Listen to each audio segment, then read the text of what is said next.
jusqu'au jour où, quand j'ai commencé à être un jeune adulte, qui a vu une concurrence et qui a essayé de me tuer. Pas que si quelqu'un t'emmerde, tu vas pas lui trancher la gorge, tu n'as pas d'autre solution. Prochain podcast avec Fred. Non mais c'est la vérité. Au parloir apparemment. Les gens ont peur de la liberté, c'est très dur la liberté. On vient nous chercher. Comme tu suis pas de la vie, tu fais t'es pas follower. Ben non mais j'ai ça d'instinct moi, alors j'ai pas trop besoin. Retour avec Fred. Fred, moi j'avais une question pour toi. Ouais. C'est... tu as eu cet éveil, voilà, tu t'es posé plein de questions, tu as appris plein de choses à des jeunes gens ou moins jeunes, etc. Mais dans la vie, tu as eu plein d'expériences, j'imagine, surtout que maintenant tu as gagné beaucoup d'argent, etc. Mais forcément, il y a des choses que tu n'as pas faites, il y a des envies que tu n'as pas assouvies. Est-ce que ça te... Justement, est-ce que maintenant avec l'éveil, tu te dis, il faut que je les assouvisse quand même, ou alors je peux m'en passer? C'est un peu ça l'éveil ou pas? Non, mais je pense que j'ai un... Oui, c'est... Non, je peux me passer de certaines choses qui servent à rien. Par exemple, j'ai absolument pas de goût de luxe. Ça m'intéresse pas. Grosse bagnole, tout ce que tu veux. J'ai une belle baraque, mais j'ai pas besoin d'avoir un château, j'ai pas besoin d'avoir des Ferrari. C'est simple. Oui, il faut s'habituer à vivre simplement. Je veux dire, c'est l'éducation, ça. T'as toujours été comme ça. J'ai jamais été attiré par le... Bling bling. Par le luxe, tu vois, ça m'intéresse pas. Je jouis personnellement dans la création, dans l'œuvre, dans la réalisation. Il y a des gens, après, être un jouisseur, je pense que ça doit être très dur à vivre d'être un jouisseur parce que ça nous garantit une vieillesse bien dure, à mon avis, tu vois, parce que c'est pas top. Mais non, peut-être que j'ai toujours des buts. Moi, j'étais un poussin tardif parce que je suis parti d'en bas. Et j'ai fait cet éveil, j'ai écrit cet éveil, et puis j'ai eu cet éveil aussi, parce que je pense que, j'en suis sûr, je suis un éveillé.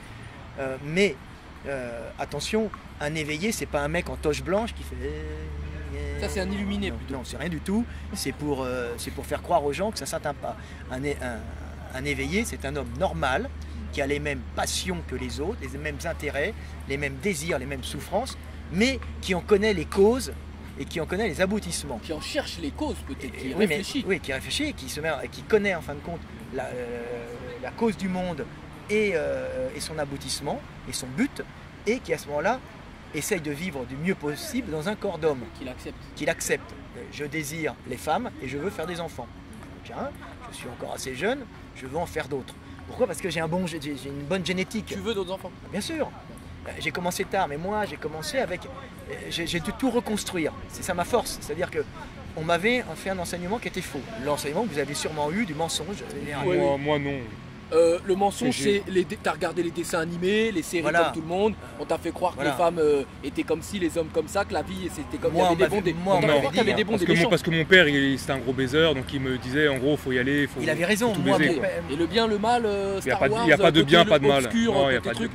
On a tous cru que ça existait, le bien, le mal. Oui, voilà. Hitler, les Allemands, les Français, l'axe du mal. Oui, c'est l'énergie. En réalité, tout ça, c'est la lutte contre l'énergie. C'est la lutte contre l'énergie et le monde avance en déséquilibre rectifié. On va trop dans un côté, hop, on repasse de l'autre.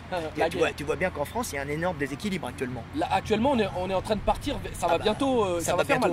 Bientôt, ça va faire mal. Les gars, vous nous regardez, je vous préviens, ça va faire mal. Qu'est-ce que tu en penses justement? Concrètement, tu penses à quoi? Une guerre civile? À quoi tu penses? Pour une guerre civile, il faut déjà du courage et des armes. T'as pas d'armes et t'as très peu de courage. Donc, ça se fabrique les armes, et le courage... Non, les armes ça se fabrique pas. Ça se non, mais on peut se tuer avec des marteaux. Il faut beaucoup de courage pour faire ça. Il faut beaucoup de courage, t'es pas dans une zone tribale. On habite en cité, on sait très bien qu'il y a des mecs qui sont prêts, ils peuvent le faire. C'est quelques milliers de mecs, ça se circonscrit très vite, tu mets une armée autour et c'est fini, t'as plus de cité. Non, ça se fait pas comme ça. Mais on arrive dans la fin d'un système, on voit que ça ne marche plus. Une fin de cycle. Le Covid vous a montré qu'on pouvait déjà se passer de ce travail acharné pour rien. On est des esclaves. Il faut revenir aux vraies valeurs. Les vraies valeurs, c'est avoir un travail, pas pour acheter la Ferrari ou pour en avoir 10 et avoir 20 montres qui valent cher. J'ai une Rolex, ok, elle a une histoire, je ne vais pas en avoir 20, ça ne me sert à rien. Tu collectionnes pas les montres. Je collectionne pas les montres. Tu vois, ça ne m'intéresse pas. J'ai une paire de chaussures, je ne vais pas en avoir 10 cirées. Discrète ta Rolex d'ailleurs. Ouais, non, mais j'aimais bien parce que c'était un rêve d'enfant, c'est solide, tu te tapes dessus quand tu vas dans l'eau, ça va 1000. C'était un rêve d'enfant? Mais je passais la dans Rolex les magasins. À 50 piges, sinon t'as raté ta vie. Non, un rêve d'enfant, pas une Rolex, d'avoir une montre qui allait très profond dans l'eau, parce que j'avais un besoin de sécurité, d'éternité. Je sentais que tout était instable autour de moi. Ton rêve, c'est quoi, toi? T'as un rêve matériel ou pas? Moi, c'est la Harley Davidson. Comme mon père, la Harley. Rêve matériel. Pour aller pour partir loin, libre, débarrasser des contraintes. Voire même le cheval. Voilà, débarrasser le chevalier solitaire qui est indépendant et qui va chercher l'énergie loin. C'est exactement ça. Débarrasser du boulet ou des chaînes du crédit et du salariat. C'est le rêve, tu vois. Mais bon, le problème c'est que les bikers, moi pour les avoir fréquentés un peu, c'est très hiérarchique. T'as des chefs, des trucs, et puis ça fait des ordres. C'est des ordres entre eux, et c'est des groupes de mecs. Et en vérité, des gangs, et en vérité, on n'est pas dans la liberté. Ah ouais, sur les routes. Mais après, il y a le chef, et puis être un chef de biker, c'est très dur parce que t'en prends pas la gueule. C'est comme le mâle dominant d'un groupe d'Amadrias ou de, je sais pas, babouin. Il n'en prend pas la gueule pour s'imposer. Dans mourir au moindre signe de faiblesse, il peut être renversé. Je pensais aux chimpanzés aussi. Voilà, c'est ça. Ça va vite. Au moins de signes de faiblesse. Et ça, c'est pas un éveil, c'est juste une vie barbare. C'est quoi alors? La vie du chef, justement, on prend les rênes, on a la vie du chef et on meurt dans la souffrance et peut-être dans le. Mais malgré tout, dans l'honneur. Oui, mais le problème, c'est être un chef, c'est quand même te soumettre à l'ordre hiérarchique. Tu vois, c'est j'impose aux autres et les autres m'obéissent. En vérité, tu es dans une espèce d'esclavage qui t'oblige à assumer ton rang. La vraie liberté, c'est d'être toi-même, c'est-à-dire te libérer de la hiérarchie des hommes. Et si tu es un chef par nature, tu seras élu chef de toute façon. Moi, je suis ni chef, ni moi je suis libre par nature. Je veux dire, pas me donner un ordre, ça va pas se passer comme mais ça. pour beaucoup, tu as un mentor, donc tu es quand même le chef de cette confrérie de gens qui te suivent. On va dire que je suis un messager, je suis un... Je te dis, je suis la voix du prophète. Le prophète n'était pas un chef à la base. C'est un mec que les gens suivaient de leur propre volonté. C'est exactement ce qui se passe avec toi, oui. Voilà. Je n'impose pas... Tu n'as pas de code... Il n'y a pas les lois de l'avier. Voilà. On t'écoute, on apprécie ce que tu dis. C'est pour ça que ce que j'aime chez les musulmans, c'est que musulman, ça veut dire soumis. Soumis à Dieu. C'est-à-dire soumis à Dieu te libère de la hiérarchie des hommes. Ah oui. Tu es soumis à Dieu. Dieu et les lois de Dieu. Alors les mecs ont dit ouais, les lois c'est comme si le Coran comme ça. Les lois de Dieu c'est la conscience. Plus près de toi que la veine jugulaire. Au fond de toi tu sais ce qui est bon, ce qui est mauvais. Sauf les mecs qui ont une tare génétique. Tu crois au mal et au bien toi? Oui, le mal et le bien existent. Parce que moi j'y crois pas par exemple. Mais si, le mal c'est ce qui divise. Ce qui divise et ce qui divise et qui détruit la vie. Et le bien c'est ce qui unit et qui favorise la vie. Mais dans le monde dans lequel nous vivons, et là on touche à la théologie, mais à la vérité, si le mal existe, c'est qu'il a un rôle, il est fondamental à l'existence. On peut faire du mal pour du bien. Le mal a comme fonction de diviser, de détruire, mais on ne peut rebâtir et unir dans l'amour, aller vers l'autre, construire, que ce qui a été divisé. Ça c'est le secret. Mais c'est comme dans Star Wars, faut pas aller vers ça part en Illuminati ou pas là après non mais faut pas aller vers faut pas aller vers le mal, faut aller vers le bien. Le mal, t'inquiète pas, la nature le génère comme ça, et c'est à toi de rectifier. Faut pas être entre les deux plutôt. Le but, justement, c'est de trouver la voie du milieu. L'équilibre. Mais il faut pas aller vers le mal. Si tu vas uniquement dans le bien, c'est le sacrifice, je donne à l'autre. Si tu donnes trop, qu'est-ce que tu fais? Tu te fais bouffer. Mais tu meurs. Tu meurs, ouais. Et si tu prends trop au monde, qu'est-ce que tu fais? Tu détruis le monde et à la fin, tu détruis quoi? Tout. Toi-même, puisque tu vis sur le monde. Ouais. Donc la voie du milieu, c'est trouver l'équilibre entre le bien et le mal. Je prends au monde pour vivre et je redonne au monde dans le sacrifice familial d'abord, ma femme, mes enfants, après je redonne au groupe avant de mourir, c'est tout ce que j'ai pris au monde pour que la vie continue. C'est un peu les impôts ce que tu décris là. Non, les impôts ici c'est de la merde. C'est des voleurs, c'est des castes qui prennent ça pour... Ils sont là-bas, on les voit, c'est des minables. On voit leurs bâtiments là-bas. Je plaisantais, hein, mais ça ressemblait à ça. Voilà. J'ai pris, mais je dois redonner une partie à... Donc si le dominant règne, et quand tu règnes, tu jouis, ça ne va pas. Le but, c'est pas de jouir, c'est un pauvre homme. Si tu veux si tu recherches la jouissance, t'es un pauvre type. Il faut rechercher le bien commun. La plus grande des jouissances, c'est de partir en disant j'ai vécu en homme, je me regarde dans la glace, je pars, je retourne à Dieu, ou je retourne peut-être en réincarnation ailleurs, mais j'abandonne ma vie d'homme pour revenir au monde en abandonnant mon ego. L'Occident ne nous apprend pas du tout ça. Non, mais actuellement, on est dans l'ère de fais ce qu'il te plaît. Ouais. Jouis, en fait, la jouissance, chacun doit trouver sa voie dans son plaisir. C'est exactement ça. À l'école, c'est exactement ça. Paye tes impôts, travaille, fais-nous vivre, tu es un esclave et tu vas consommer.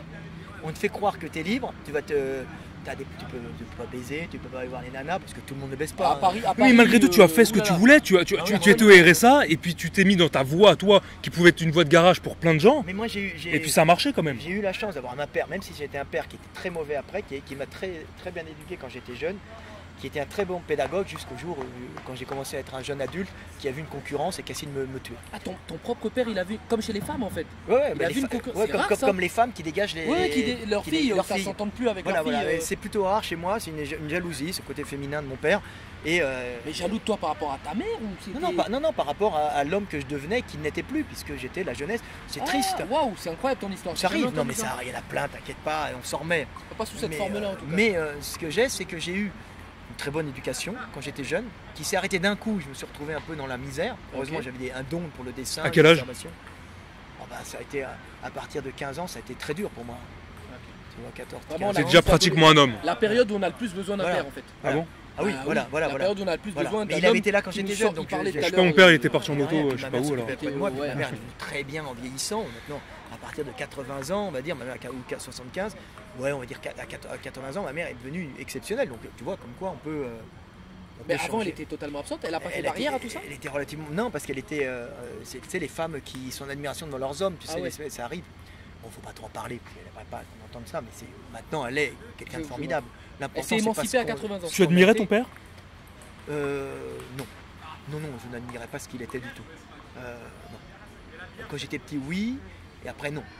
Mais oui, parce que j'étais très tôt lucide. Mais moi, après, ce qu'il y a, c'est que j'ai vécu vraiment un éveil, puisque j'ai eu un accident, je ne peux pas en parler ici, mais j'ai eu un accident qui a fait que je me suis retrouvé avec un arrêt. Sûrement, je suis mort à un moment. Et donc, tu as été en arrêt? Ouais, j'ai fait mort cérébrale. Quelques instants, et j'ai vu de quoi a été fait l'homme. Donc j'ai été, on va le dire, j'ai été contacté par Dieu, mais Dieu il est entre nous tous, c'est pas lui il est condamné, non, quand on revient sur terre. Quand tu vas mourir, tu vois ce qu'est Dieu, il y en a plein qui le voient, tu vois, en général tu meurs, quand tu vois Dieu, la face de Dieu, tu meurs, c'est l'abandon de l'ego. Et à ce moment-là, j'ai eu le message, je ne l'ai pas compris tout de suite, Dieu m'a parlé, j'ai pas compris ce qu'il me disait, et c'est mon expérience de vie après qui a fait que j'ai compris le message que Dieu m'avait donné. Tu vois, mais je savais que j'avais une œuvre à accomplir. Et j'ai commencé l'œuvre. Et Dieu m'a donné quand même cette manne qui est le fait d'avoir fait le guide du mouvement de musculation qui me permet de me consacrer à l'éveil des consciences. C'est-à-dire que si j'avais pas le guide des mouvements de musculation qui me rapporte de quoi vivre, qui te permet de vivre encore aujourd'hui. Permet de vivre. Je me souviens qu'au tout début, tu avais dit ça me permet même pas de me payer un café à McDo. Je me souviens de cette phrase avec Gandhi. Un livre, c'est 1 euro, en France c'est plus, c'est 3 euros. À l'étranger c'est 70 centimes, 75, voire 80. Gandhi le moins parce qu'on est à 2. Il pleut un peu, mais c'est pas grave. Et à ce moment-là,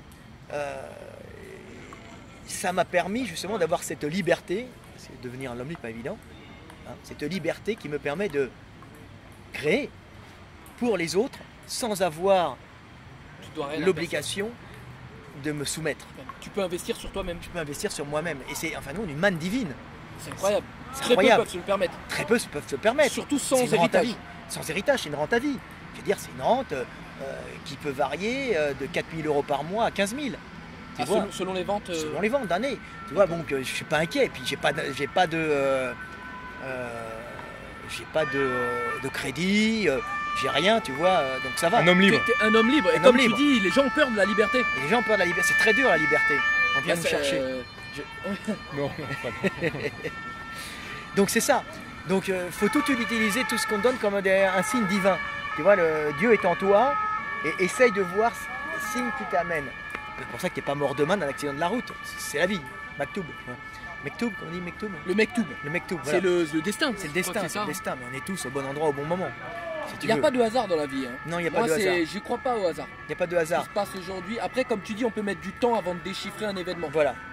Il n'y a pas de hasard puisque on n'a pas les capacités, mais si tu étais capable de calculer au moment de l'explosion initiale, le Big Bang, la direction, la vitesse de toutes les particules, oui. tu serais capable, si tu avais un ordinateur assez puissant, de prévoir ce qui va arriver et ce qui est arrivé. Puisque c'est régi par les lois de la physique qui sont des lois immuables. Bon, la vérité c'est que ce monde physique dans lequel on vit, que nous devons vivre, est une illusion de la conscience. C'est comme ça que tu vois le monde? Oui, c'est une illusion. Mais l'illusion est réelle et il ne faut pas enfreindre les lois. Mais si c'est une illusion, ça peut pas être réel. Non, elle est interprétée comme on est dans Matrix là. Voilà, là, mais l'illusion est réelle. Il n'y a qu'une seule chose de réel, c'est Dieu. Et la conscience. Tu es la conscience de Dieu. C'est-à-dire que si tu dois... Et c'est pour ça que quand les musulmans... C'est pour ça que je me rapproche beaucoup des musulmans. Et le mec était musulman, je ne suis pas musulman, moi je suis cochon. Ça t'est reproché d'être voilà, trop... parce que tu sais en ce moment c'est un peu là... Ces gens-là qui... Mais... il faut écouter les paroles du prophète parce qu'il prêchait pour des bourricots. Ouais, des ânes et des bourricots. L'Arabie du 7e siècle, ouais. C'était pas tendre. C'est pas tendre. On l'a dit ensemble, c'est pas tendre. Ouais. Donc il y avait deux messages. Un message pour calmer les bourricots et un message d'une profondeur extrême pour enseigner aux gens qui avaient la capacité de comprendre ce qu'il disait. Tu vois. Et quand tu sais, les musulmans, il ne faut aimer que Dieu. Oui. Ça sert à rien d'aimer les hommes. Donc le message n'est pas compris alors? Non, il n'est pas compris. Il faut aimer Dieu dans les hommes. Quand tu aimes une femme, il faut aimer les hommes. Tu aimes Dieu dans la femme, la conscience du monde dans la femme. Tu vois, quand une femme aime son homme, ce qui peut arriver, ils aiment leurs enfants en général, il faut qu'elle aime Dieu dans l'homme. Tu vois, c'est-à-dire la conscience dans l'homme. C'est-à-dire qu'en fin de compte, la seule chose à vénérer et à aimer, c'est Dieu, Allah, Yahvé, ou tout ce que tu veux. C'est lui. C'est lui qui est en nous et qui est conscient. Et qui fait du mal à autrui, fait du mal à soi-même au niveau divin. Puisque c'est tout le temps le même individu ou la même conscience qui a tout lieu. Et les communistes qui vénéraient l'homme, qui vénéraient le travail, qui vénéraient l'homme par l'homme en fait. Qu'est-ce que tu en penses? D'après lui, ils aimaient Dieu du coup. Non, il n'y avait pas de Dieu dans le communisme. Non, mais Dieu est dans l'homme. Mais Dieu est dans l'homme en vérité, ils l'aiment en vérité. Ils ne savent pas, mais ils l'aiment. C'est là-bas, on travaille pour l'homme, pour l'avenir. En vérité, ils travaillaient pour l'avenir de la vie. Et dans la vie, il y a la conscience. Ce qui est important, c'est de se battre pour la vie. C'est Besson rate ça. Des fois, il est complètement délirant dans sa vie affective. Luc Besson? Ouais, Luc Besson, mais Besson, c'est un illuminé. Il a dû voir la mort. Et quand il a fait le 5e élément, à la fin, c'est grandiose. Et les 5 éléments, c'est quoi? Le feu, le vent, la terre. C'est le monde. Et l'air, ouais. Et l'air, c'est quoi? C'est le monde. Et au milieu, il y a Lilou. Ouais. Il y a Lilou qui vient sauver la vie. Et elle dit, mais je comprends pas, je sauve la vie, je me bats pour la vie. Mais c'est horrible, il y a la mort, il y a tout ça, c'est affreux. Et il y a Bruce Willis qui se penche sur elle et qui dit, mais pour moi, je t'aime. Et là, tu comprends que tout ce monde, avec sa souffrance, ses guerres, n'a comme seule fonction l'amour. C'est-à-dire aimer l'autre et ne plus être seul. Sortir la conscience divine des ténèbres. C'est-à-dire la solitude de Dieu n'est pas enviable. Dieu a fait ce monde pour pouvoir être vénéré. Et on ne peut vénérer Dieu qu'en aimant les hommes et en les aidant. La tolérance, Jimmy, la tolérance, tolérant mec. Voilà. C'est pas pour ça que si quelqu'un t'emmerde, tu vas pas lui trancher la gorge, tu n'as pas d'autre solution. Quand Jésus dit... ne va pas jusque là, Fred, s'il te plaît, ne va pas jusque là, on veut te garder. Quand Jésus dit, quand on te frappe sur la joue gauche, tends l'autre joue. Non, quand on te frappe sur la joue droite, tends la joue gauche, ça veut pas dire qu'après, tu te laisses frapper. Ouais. Ça veut dire que accepte l'erreur de ton prochain. La vérité, c'est que Pierre, il avait une bonne épée, et quand ils sont venus chercher Jésus, ils ont tranché l'oreille à un mec, et Jésus a dit arrêtez. C'est-à-dire que je tends la joue, je pardonne, le pardon. Tu me frappes sur la joue droite, je pardonne. Frappe la joue gauche, fais ce que tu frappes la joue gauche. Fais cette erreur, tu te tranches. Je suis peut-être un Jésus dans l'âme, moi. Prochain podcast avec Fred. Non, mais c'est la vérité. Au parloir, apparemment. C'est un peu. C'est un peu. Oh, si tu savais. Ma vie. Mais allez, raconte-nous. Mais non, attends, je t'explique. Si j'explique ce que je. Il y a des gens qui disent, moi je suis comme ci, moi je suis comme ça. Moi, si je t'explique, je suis comme ci, je suis comme ça, je vais avoir des problèmes. Donc, je ne vais pas l'expliquer. D'accord. Il y a des choses, il y a des zones d'ombre qu'il faut garder. Oui. Parce que le ça monde. entretient ta légende. Hein. Le monde est obligé, mais je suis un garçon absolument doux et gentil. Il me vient une question là. Il y a une tendance même peureuse et un peu lâche. Que je sais combattre. Mais c'est pour se protéger d'un côté.